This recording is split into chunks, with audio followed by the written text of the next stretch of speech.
Hi everyone, आप सभी का स्वागत है इस लाइव सेशंस में। मैं अमरजीत प्रसाद। आज के इस सेशंस में कैलकुलस के अंतर्गत अल्फा और बीटा फंक्शन जो है इसके रिगार्डिंग चर्चा करेंगे। यह कोर्स झारखंड पीजीटी यानी कि +2 टीचर्स, इसके अलावा नगर पालिका की जो वैकेंसी आई हुई है राजस्व निरीक्षक और टेक्निकल के अंतर्गत वरीय अंकेक्षण, इन सब एग्जाम्स के लिए ये काफ़ी महत्वपूर्ण टॉपिक है। तो यह कैलकुलस का जो है वो 5वां सेशंस है। इससे पहले 4 सेशंस हो चुके हैं, जो अब तक नहीं देखे हैं वो जरूर देखें। तो चलिए आज के सेशंस को हम लोग स्टार्ट करते हैं। जो अब तक हमारे चैनल्स को सब्सक्राइब नहीं किए हैं, सब्सक्राइब कर ले और बेल आइकन को दबा दें। बाकी +2 का कंप्लीट कोर्स जो है प्रारंभ है। लाइव बैचेज जो है इसके चल रहे हैं। हमारे इस कोर्स की जो विशेषता है, सारे लाइव क्लासेस होंगे, उसका रिकॉर्डिंग भी आपको अवेलेबल रहेंगे। क्लास वाइज जो है यानी कि टॉपिक वाइज जो है आपको नोट्स मिलेगा, पीपीटी, इसके अलावा एमसीक्यूज एंड लाइव टेस्ट होगा।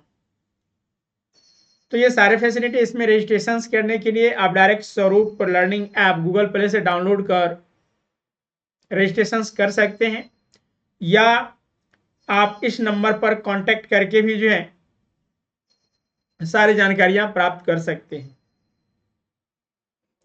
तो चलिए आज के सेशंस को हम लोग स्टार्ट करते हैं। और जो आज का टॉपिक है हम लोगों का वह है gamma function and beta functions. तो सबसे पहले हम लोग बीटा फंक्शंस की बात करते हैं। तो देखिए, बीटा फंक्शंस जिसे हम जो डिनोट करते हैं, बीटा फंक्शंस को जो डिनोट करते हैं वह बीटा एम एन, हम इस तरह से इसे जो पढ़ते हैं वो बीटा एम एन। तो the beta functions is defined by the beta function is defined by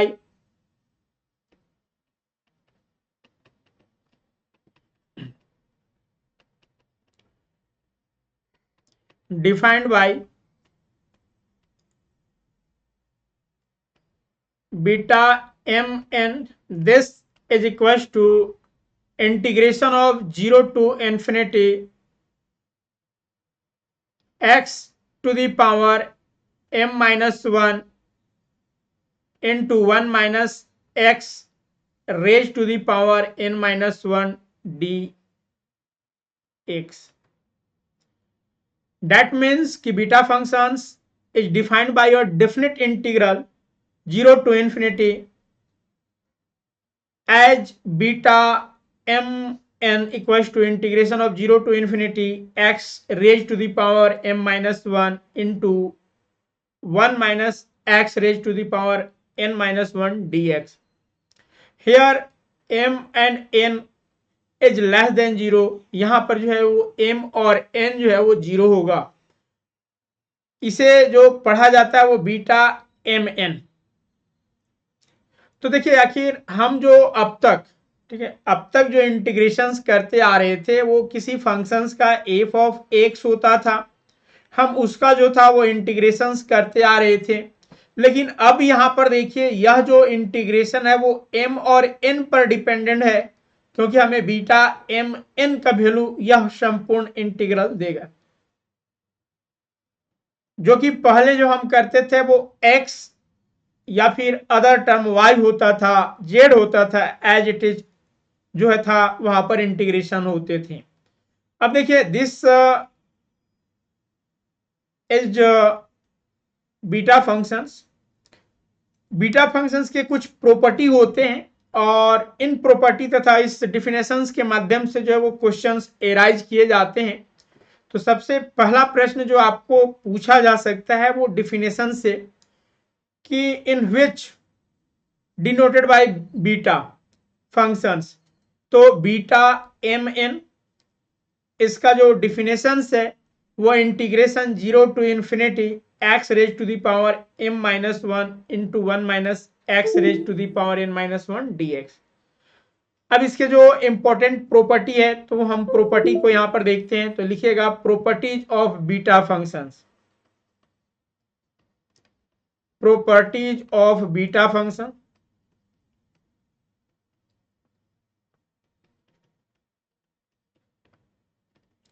पहला प्रॉपर्टी है बीटा एम एन, ये जो इक्वल होता है वो बीटा एन एम के इक्वल होगा। Beta m n is equals to beta n m. This property is known as symmetry of beta function. This property is also known as symmetry of beta functions. Symmetry of beta function.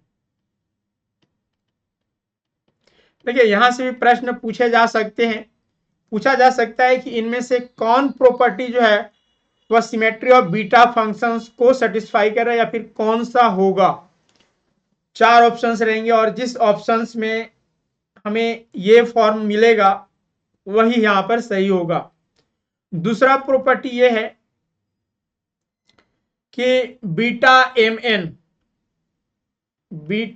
N को other integral form में हम कैसे लिख सकते हैं, ये भी definite integral के ही फॉर्म में होता है।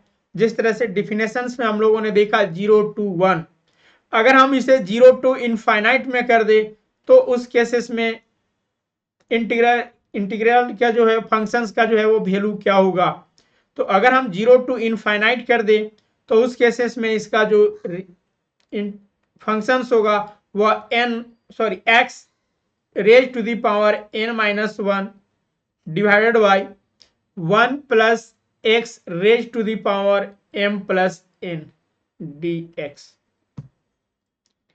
या हम इसी को इस तरह से भी लिख सकते हैं 0 to infinity x raise to the power m-1 upon 1 plus x raise to the power m plus n। क्योंकि आप लोगों ने अभी देखा कि जो बीटा फंक्शन है वो सिमेट्री है, यानी कि हम इस वाले क्या यहाँ पर बात कर रहे हैं कि अगर हम यहाँ पर n लिखे हैं, यहाँ पर m लिखे हैं, यहाँ पर अगर n कर दें और यहाँ पर n की जगह m कर दें तो भी हमारे रिजल्ट में कोई अंतर नहीं पड़ेगा। यही तो जो था सिमेट्री ऑफ बीटा फंक्शंस था। तो उसी तरह से यहाँ पर भी हमने किया कि पहले ऊपर में जो था वो n था, अगर हम m भी करते हैं तो भी कोई रिजल्ट में अंतर नहीं होगा। तो हमें डिफिनिट इंटीग्रल अगर 0 से इन्फिनिटी तक हो तो उस केसेस में रिजल्ट हमें यहाँ पर इस फॉर्मेट में लिखने होंगे। तो यानी कि आपको अदर क्वेश्चंस ये भी पूछा जा सकता है कि बीटा फंक्शंस का जो फॉर्मूला होता है या फिर जो डिफिनेशंस है वो इनमें से कौन सा है। एक ऑप्शन ये रहेगा, एक ऑप्शन ये रहेगा और जो तीसरा ऑप्शन रहेगा आपका ये फॉर्मूला ही दे देगा। तो अब यहाँ पर कंफ्यूज नहीं करना है। चौथा ऑप्शन आपका रहेगा ऑल ऑफ दीज, तो उस केसेस में आपका आंसर ऑल ऑफ दीज होगा। प्रॉपर्टी नंबर 3 की हम अगर बात करते हैं तो इसका जो तीसरा प्रॉपर्टी है वह साइन और कॉस के लिए, अगर बीटा फंक्शंस को हम साइन और कॉस में आइडेंटिफाई करना चाहें तो हम किस तरह से कर सकते हैं। तो बीटा एम एन इसका जो रिजल्ट हो जाता है वो ट्वाइस, यानी कि 2 into integration of 0 to π/2 sine theta raise to the power 2m-1 into cos theta raise to the power 2n-1 d theta. Beta functions को हम अगर साइन के फॉर्म में और कॉस के फॉर्म में इसको लिखना चाहें तो इसे हम इस तरह से लिख सकते हैं twice of integration of 0 to π/2 into sine theta raise to the power 2n-1 into cos theta raise to the power 2n-1 d theta.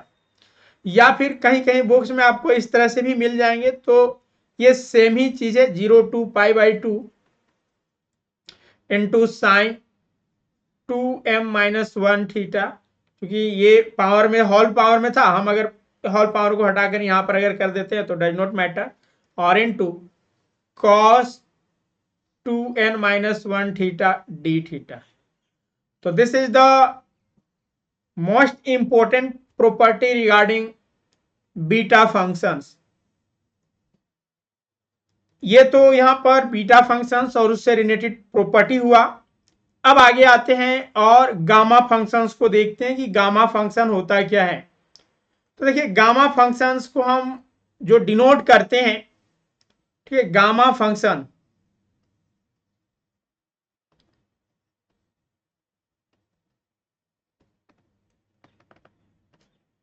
तो गामा फंक्शंस जो हम डिनोट करते हैं इस तरह से, गामा एन कहते हैं हम इसे, इसको डिफाइन इस तरह से करते हैं कि the gamma function is the gamma function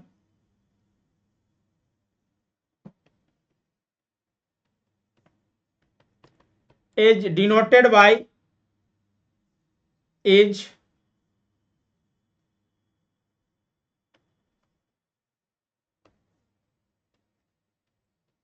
denoted by gamma n, where n is greater than 0, जहां n जो है वो 0 से बड़ा होगा, and defined by a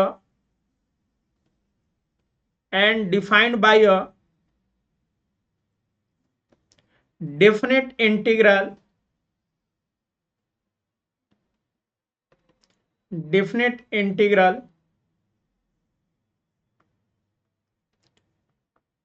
gamma n is equals to integration of 0 to infinity e raised to the power minus x into x to the power n minus 1 x to the power n minus 1 dx, here n is greater than 0. This is the gamma functions.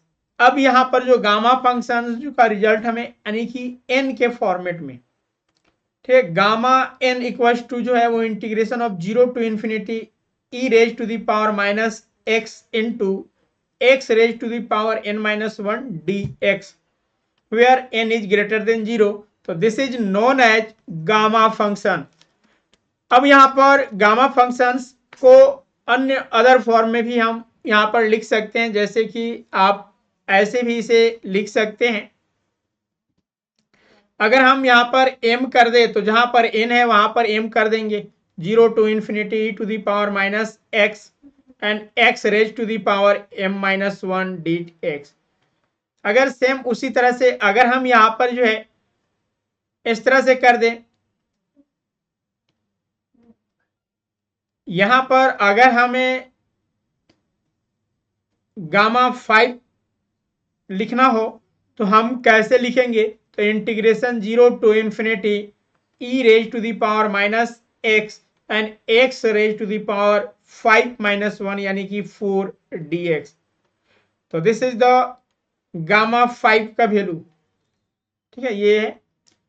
अब देखिए gamma functions की जो property होते हैं, एक चीज तो यहां पर ध्यान देना है जो कि काफी महत्वपूर्ण है और यहां से प्रश्न भी पूछे जाते हैं कि जो गामा फंक्शंस होता है,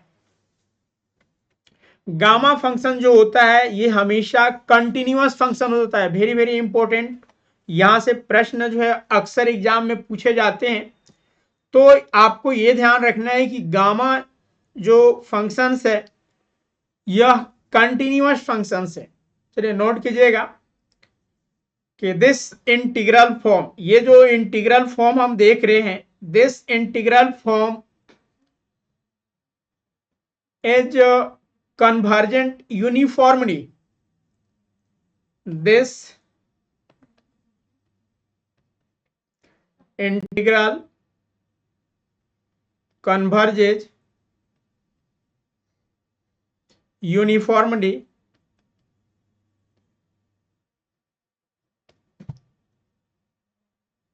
तो 10 यानी इस कारण जो है वो गामा फंक्शन जो है gamma n is a continuous function, a continuous function.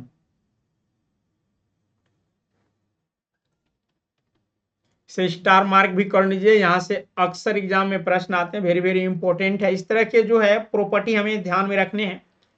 अगला जो है इसका इंपॉर्टेंट अदर प्रॉपर्टी क्या क्या है, तो चलिए यहां पर हम लोग इसके प्रॉपर्टी पर बात करते हैं. तो पहला प्रॉपर्टी है गामा फंक्शंस का, प्रॉपर्टी ऑफ गामा फंक्शन.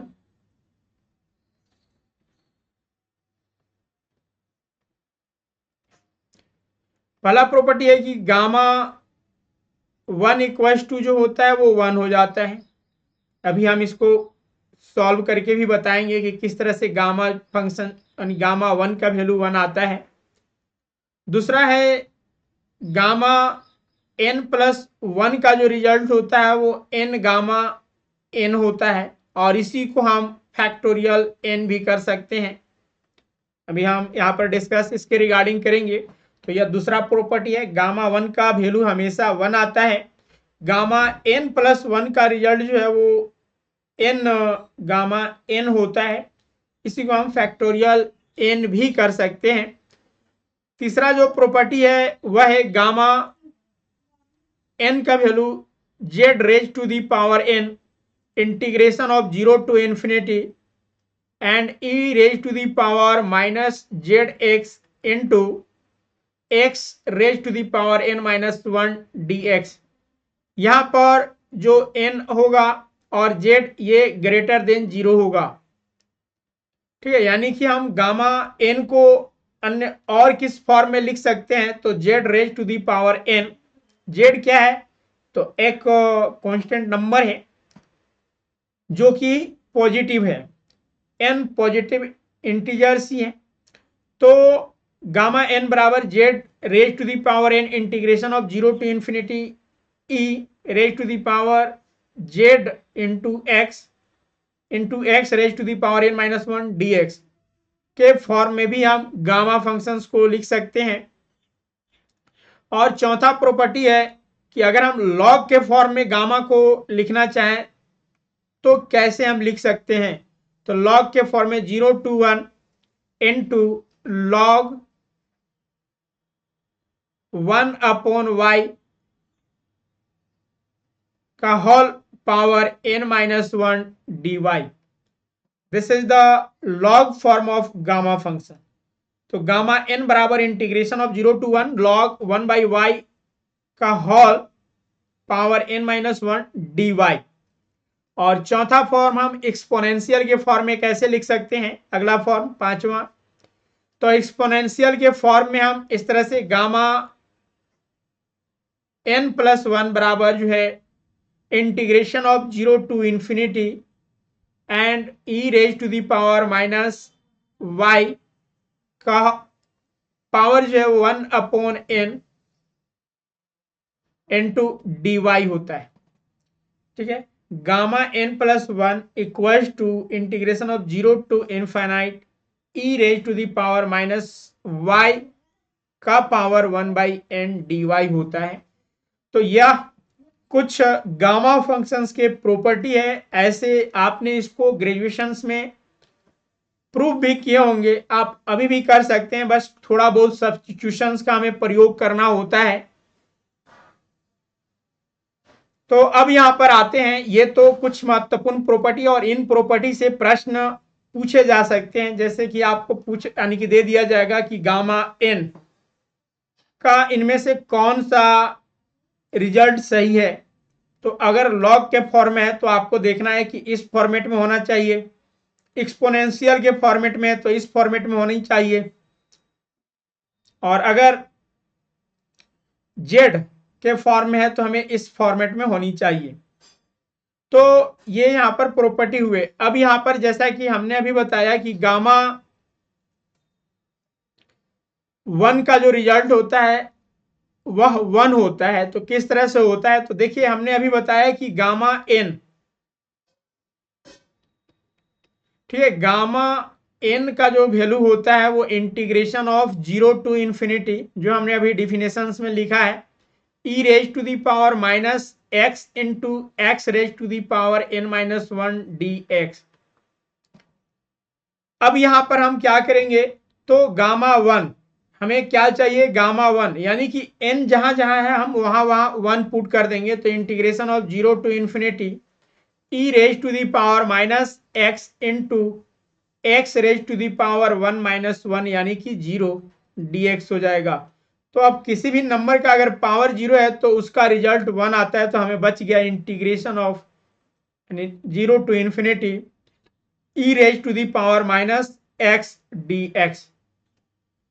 अब यहां पर हम इंटीग्रेट करेंगे इसे ई माइनस एक्स का, तो ई माइनस एक्स ही रहेगा, लेकिन नीचे में क्या हो जाएगा, -1 हो जाएगा क्योंकि माइनस एक्स है।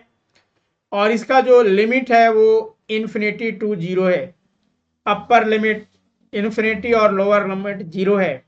अब यहाँ पर देखिए हमें अब किसका रिजल्ट चाहिए, तो e raise to the power minus x यानी इन्फिनिटी, दैट मीन्स की limit x tends to infinity ई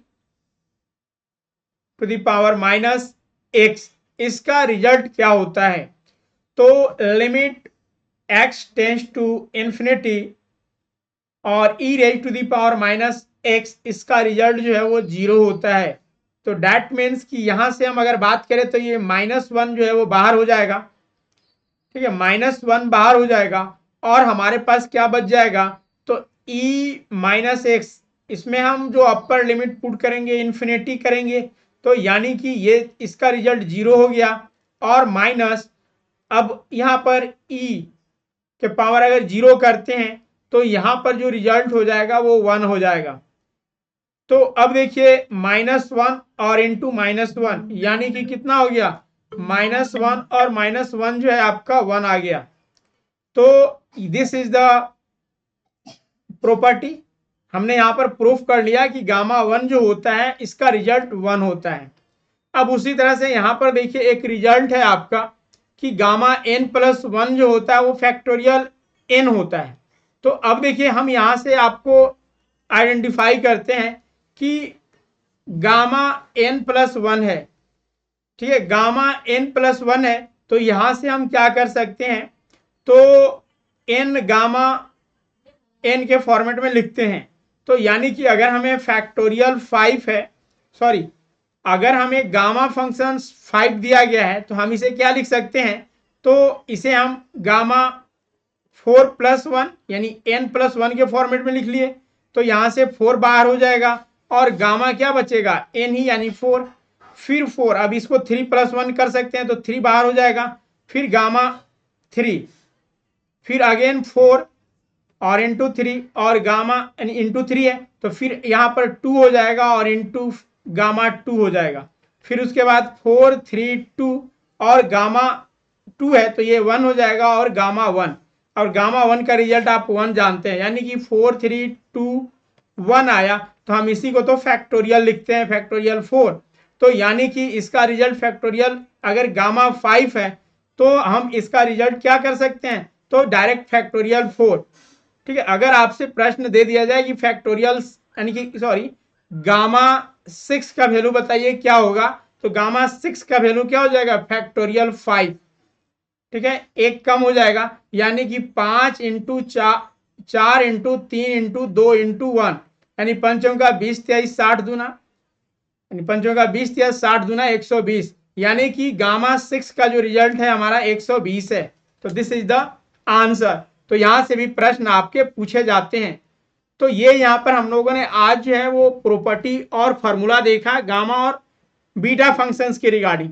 बाकी अगले सेशंस में इससे संबंधित जो है महत्वपूर्ण क्वेश्चंस को डिस्कस करेंगे। तो आज के हम लोग यहाँ पर ही रखते हैं।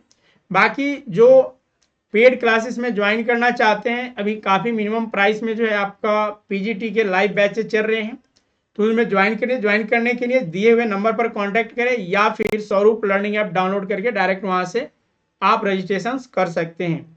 इसके अलावा हाई स्कूल के भी अभी क्लासेस जो है प्रारंभ है, और जेएसएससी के द्वारा जो अदर वैकेंसी आए हैं जिसमें मैथ्स है उनके भी as it is classes ongoing है। तो आप जल्द से जल्द कोर्सेज में ज्वाइन कर अपने प्रिपरेशंस को रिजिड करें और सफलता हासिल करें। तो thank you all of you.